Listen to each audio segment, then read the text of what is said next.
नाज़रीन, मैं हूँ आपका दोस्त, आपका होस्ट मसरूर अहमद और आप लोग देख रहे हैं नाज़रीन। आज हम मौजूद हैं गिलगित सिटी एयरपोर्ट में। यहाँ पे हम पिछले 2-3 दिन पहले यहाँ पे बल्तिस्तान रोड जो है वो सिलसिले की वजह से और बारिश की वजह से यहाँ पे तकरीबन 1 से 2 किलोमीटर तक रोड ब्लॉक हुआ है। और बल्तिस्तान के जो लोग हैं यहाँ पे इस वक्त गिलगित एयरपोर्ट में यहाँ पे बैठे हुए हैं। हम इनसे जानना चाहेंगे कि ये लोग यहाँ पे एयरपोर्ट में क्या कर रहे हैं और गवर्नमेंट की तरफ से इनके लिए क्या क्या फैसिलिटीज़ मुहैया की गई है। तो आइए हम जानते हैं कि बल्तिस्तान के जो लोग हैं इनको यहाँ पे क्या क्या मसले मसाइल पेश आ रहे हैं। उसके अलावा जो है अगर गवर्नमेंट ने इनको कोई यहाँ पे होटल फैसिलिटीज़ वगैरह फराहम की है तो इनके हवाले से भी हम जानना चाहेंगे। तो आइए चलते हैं। अस्सलाम वालेकुम। चाचू, आपका नाम क्या है? जी चाचू, आप हमें ये बताएं कि जो स्कर्दू रोड यहाँ पे ब्लॉक हुआ है सिलसिले की वजह से, उस हवाले से आप हमें बताएं कि गवर्नमेंट आपके लिए क्या यहाँ पे अपॉर्चुनिटीज़ यहाँ पे आपको दे रही है, उस हवाले से। देखिए, मैं थोड़ा सा नज़र आपको तारुफ कराता हूँ। मैं स्कर्दू में एक लाइब्रेरी अपने साथ के चला रहा हूँ और मेरी 2 किताबें आ गई हैं। तो शाम के वक्त बच्चों के लिए, नौजवानों के लिए खिदमत कर रहा हूँ। मैं ज़ियारत के लिए ईरान इराक़ किया हुआ था। वापसी पर 16 मार्च को बस में बैठा, नेटवर्क के बस में, और इसी दरमियान में ज़लज़ला आया।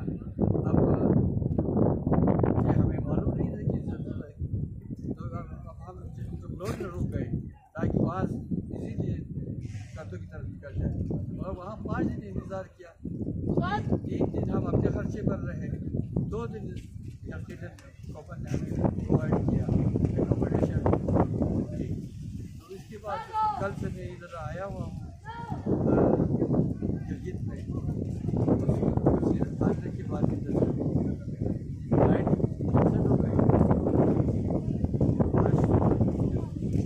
तो चाचू, ये जो पाकिस्तान में पीटीआई गवर्नमेंट है, तो ये लोग यहाँ पे आपको होटल में जो फैसिलिटीज़ है, क्या होटल की फैसिलिटी से आप मुस्तफ़ीद हो रहे हैं कि नहीं? होटल का जो माहौल है या फिर आपको खाना पीना बैठना वगैरह वो सब कुछ आपको कैसा मुनासिब है कि नहीं, वो बस नॉर्मल ही है? अब हम जरा खुश हैं, हम साथ उस हिसाब से अच्छा है, वरना स्टैंडर्ड कहाँ है। तो आप ये गवर्नमेंट आपको स्कर्दू ले जाने के लिए क्या इकदाम कर रही है? तो क्या कोई इकदाम ये गवर्नमेंट कर रहे हैं कि नहीं? हुकूमत कर रही है, मगर ये जो C-130 वाला मामला है, ये कल एक तो ख़राब पड़ी हुई है, दूसरा आ गई यहाँ पर और हमें सिर्फ इतने कहा कि आपके लिए आपने पिंडी वापस जाना है तो भेजेंगे जहाज़ में, स्कर्दू ये नहीं जाएगी। वजह नहीं बताया। अच्छा, ये चाचू की आप लोगों ने बात सुनी कि C-130 जो है वो यहाँ पे इस वक्त मौजूद है गिलगित एयरपोर्ट में, और वो लोग कहते हैं कि अगर आप लोग इस्लामाबाद आना चाह रहे हैं तो आप आ सकते हैं, स्कर्दू नहीं जा सकते। तो चाचू ने हमें बताया कि वजह उन्होंने नहीं बताई कि ये क्या वजह है, वो लोग स्कर्दू क्यों नहीं ले जा रहे। हालांकि यहाँ से इस्लामाबाद जो है वो काफ़ी स्पेस तकरीबन 500 से 600 किलोमीटर है और यहाँ से स्कर्दू ज़्यादा से ज़्यादा 100-200 किलोमीटर होगी। तो हम यहाँ से ऑफिसर से उनसे भी पूछेंगे कि ये मसला क्या है, ये लोग स्कर्दू क्यों नहीं ले जाना चाह रहे। चाचू, ये स्कर्दू नहीं ले जाने की कुछ वजह तो बताइए होगी। वहाँ पे जो पायलट हम सारे बोर्डिंग कार्ड लिए इंतजार में बैठे हुए थे, इतने में पायलट आ गया। पायलट आने के उसमें कुछ ज़्यादा खुश करने की तकलीफ ही नहीं थी, सिर्फ इतना कहा कि ये जहाज़ स्कर्दू नहीं जाएगी, पिंडी जाएगी। अगर पिंडी जाने वाला कोई है तो बैठ जाएगी। उसका मतलब है कि एड्रेस होता है पब्लिक के साथ, तो वो लैंग्वेज नहीं था। वजह बताते हैं या एक माजरत कर लेते, वो कोई ऐसी बात नहीं। ये आपका यहाँ पे कितने दिन हुए टोटल जब से रोड बंद हुआ है? किस वाले से?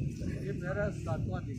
अच्छा, 5 दिन रोड में और 2 दिन तो अभी यहाँ गिलगित में आप लोग होटल में रहे हो या फिर किसी रिलेटिव के घर आप लोग यहाँ पे रहे हो? मेरे साथ बच्चे हैं और एक मासूम बच्ची भी है, तो मैं रिलेटिव के पास रहना पसंद नहीं करता हूँ। हम होटल में बैठे हैं, 2 दिन हुकूमत ने प्रोवाइड किया है, होटल प्रोवाइड किया है। जी, ये डिस्ट्रिक्ट स्टे तो यहाँ पे हमें इन्फॉर्म कर रहे थे हमारे चैनल पे कि ये जो इंतज़ामिया है इन्होंने अभी तक जो है वो कुछ ख़ास किस्म का यहाँ पे फैसिलिटेट नहीं कर रही। उसके अलावा जो बोइंग जहाज़ अंदर है वो कह रहे हैं कि इस्लामाबाद यहाँ से आपको ले जा सकते हैं, स्कर्दू नहीं ले जा सकते। वजह नहीं बताएगी, वजह हम उनसे इंशाल्लाह जानना चाहेंगे जो भी आए कि जो लोग यहाँ मौजूद हैं उनसे हम इंशाल्लाह वजह उनसे पूछते हैं। तो इंशाल्लाह और भी यहाँ पे स्कर्दू के ईमेल से उनसे भी हम फर्दर जो है वो इंटरव्यू हम लेंगे कि उनको क्या मसले मसाइल यहाँ पे दरपेश आ रहे हैं। तो इंशाल्लाह नेक्स्ट प्रोग्राम तक हमें दीजिए इजाज़त, तब तक के लिए।